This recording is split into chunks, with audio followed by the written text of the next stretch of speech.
今、有罪答弁を終えた水原被告が裁判所から出てきました。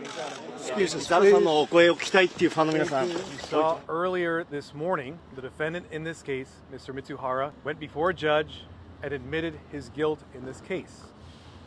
As we told all of you a couple of months ago, this case was thoroughly investigated, thoroughly vetted, and we came to the conclusion, based on the evidence, that Mr. Mizuhara had committed a massive fraud, and that fraud was committed against the one victim in this case, who is Shohei Ohtani.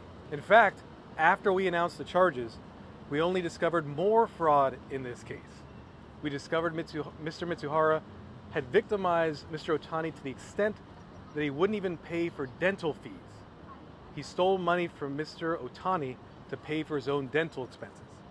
The fraud was deep and the fraud was extensive. Well, now you've seen Mr. Mizuhara has gone before a federal judge.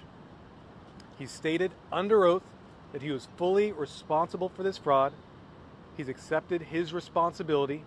He's admitted to his guilt, and we will proceed to sentencing in this case and finally bring vindication to the victim, but also the larger community that demands we address these types of fraud cases aggressively and with justice in mind. Because of this rampant fraud, my office has established something known as the Vulnerable Victims Task Force. That is tasked with looking at fraud against older adults, against immigrant groups. I will say Mr. Ohtani is an immigrant, came to this country, is not familiar with the ways of this country, and therefore was easily prey to someone who is more familiar with our financial systems and was able to take advantage of Mr. Ohtani.